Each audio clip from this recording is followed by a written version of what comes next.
Well, working to piece together exactly what happened will, of course, take time and a lot of detailed work. For more on that, we're joined by collision reconstruction and forensics expert Jason Young. He's the president and founding partner of Advantage Forensics, and he joins us this morning from Toronto. Jason, thank you for making some time for us this Friday morning.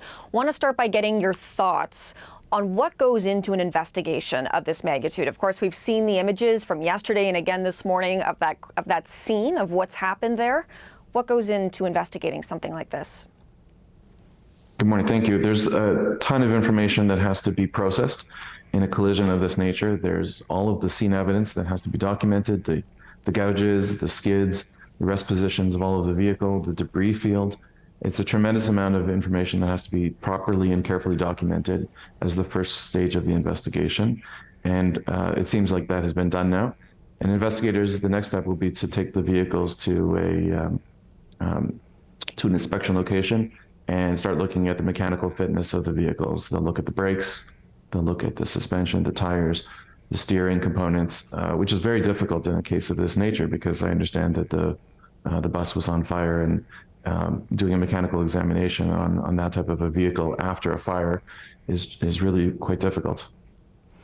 You, of course, have experience here investigating collisions. You talked about some of what they're going to be looking at. So the vehicles themselves, as you say, they're not in great condition, it would seem.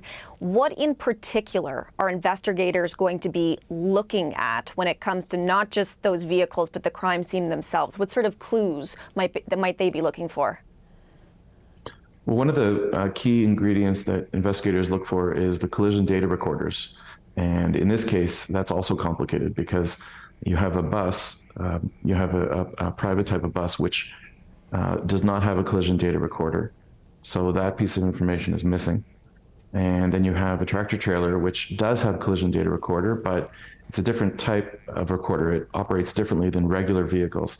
It will record much more information further back, maybe 60 seconds of data, but some of that data might be in smaller increments. There might be less information within that data. So it's a little different than regular types of collision investigations. Are they still able then? Will they still be able to figure out what happened here if some of these key pieces of information might be missing? Yes, we've been investigating collisions way before collision data recorders were available, and there's the rest positions of the vehicles, the vehicle damage, witness statements. All of that can be used to reconstruct the collision using computer simulations, using hand calculations, and it will take time. People have to realize this is going to take time. It's a big investigation with a lot of moving parts, and police will take at least 3 months before they come out with findings about causes, speeds, or who did what at what points in this collision. It's going to take time. So many victims here, of course, 15 people who've been killed and at least 10 who are injured as well. Does that complicate things when there are so many victims? Yes, absolutely. With that much loss of life, it's very difficult to investigate a collision of this nature. First responders have a difficult time dealing with that. We are desensitized to a large extent to be able to do our jobs in this field, but it's still at this magnitude. It takes a toll on a person, and it's difficult.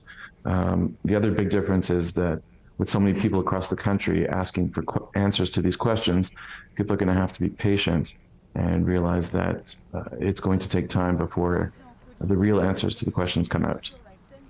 We heard yesterday from RCMP that both of the drivers are still alive. Yesterday, anyways, when we had that update from them, they said that they hadn't spoken with either one of those drivers yet. How key will it be to speak with those drivers? What sort of information will they be able to give investigators?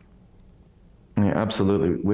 With the lack of collision data recorder information from the bus, the witness information is going to be key.